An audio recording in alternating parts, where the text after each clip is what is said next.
on Twitter. Not about his upcoming fights or anything like that, or even his health. He's just chatting about who he got, Pitbull or Rolly. He said Pitbull. Who he got, Thurman or Zoo. He said pretty much said Thurman. They asked him, how much you betting on Thurman to win? He posted a picture of his pockets with lint, pretty much lint in it. So obviously he's taking Tim over Thurman. We know he has no love lost with Thurman. But we don't know what's going on with this rematch with him and Butt. So if this rematch with him and Butt doesn't materialize, where does EJ go from here? I think that we know he's not going back to 147.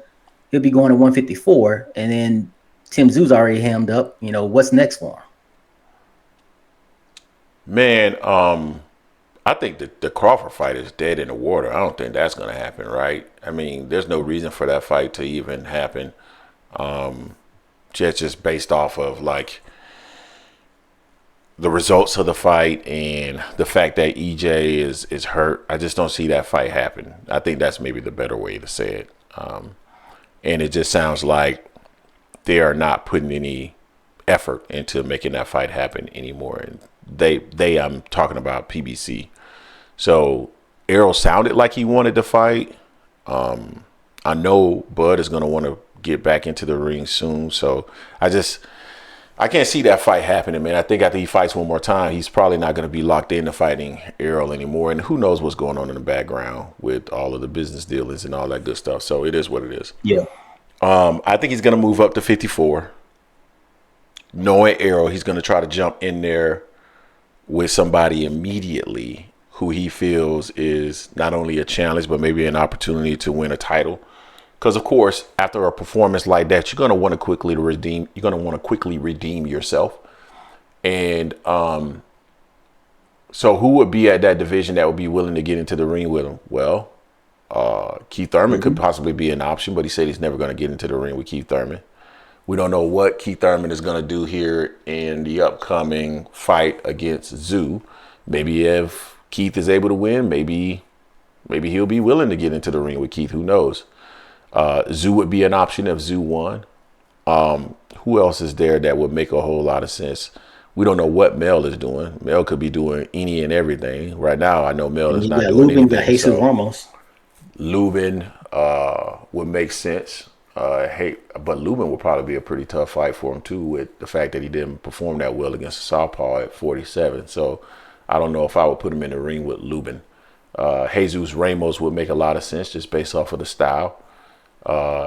Even Fundora may make some sense. Castaño could make some sense as well. So those are the names that I would think about. But man, if it's me, I'm not putting Errol Spence back into the ring with a fighter that is a tough outing. I don't care. I don't care what I don't care what Errol says. I don't care how he's performed in the past. That last performance would suggest that Errol has a little bit of wear and tear on him, maybe. Or maybe there's some slippage, who knows? But before I put him in the ring with anybody that's going to push him, I would put him in there with a light touch at 54. Why not just dip your toe in, man, and see how the waters are first before you actually hop right into the deep end. And I know Errol is always willing, able, and ready to jump into the deep end, but against Terrence Crawford, he was not ready and able to do so, and that was the deepest of waters for him. So personally, I would like to see him fight a soft touch at 54 and then put him in the ring with one of those names we just mentioned. And then give him an opportunity, if it's not Zoo, to win a title. That's how I would handle it. What are your thoughts on it? Yeah, responding to Jay. Jay said Errol versus Harrison. Tony said he's not at 154 anymore. He can't make the weight. He said he's going to fight at 160. He said that maybe a month or so back. So Tony Harrison would be out of that. He may entertain this, depending on the money is right, of course, on that. But yeah, I mean, the thing is, who'll be a good match for Spence at 154? Terrell Grousset. Okay.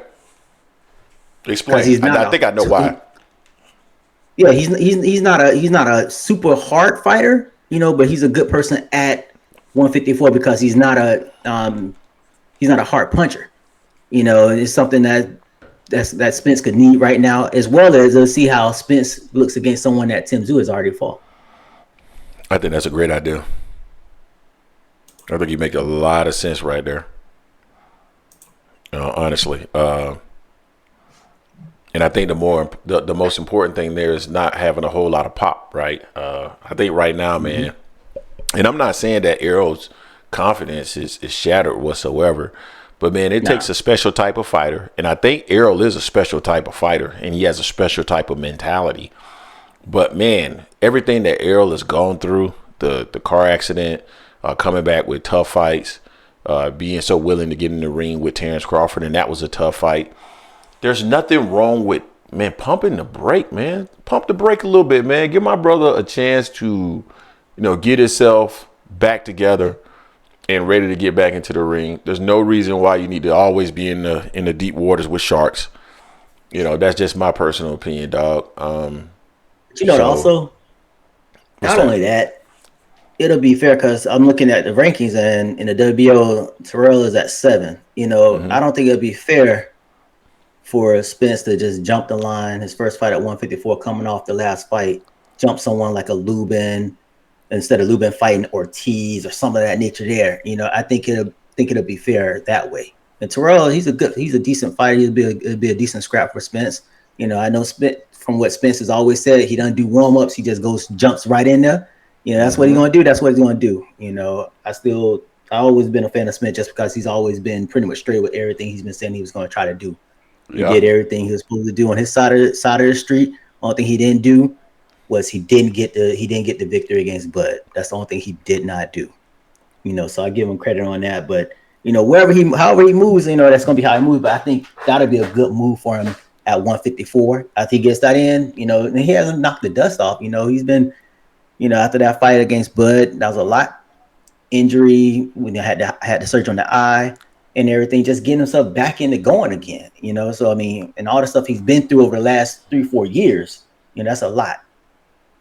So I mean, it take a little bit of time, but I mean, only he knows how he's gonna move, and hopefully he comes out and says he's gonna have a fight sooner than later because July be here sooner than later before we know it, and that's would have already been a year off again since he last fought. Yeah, dude.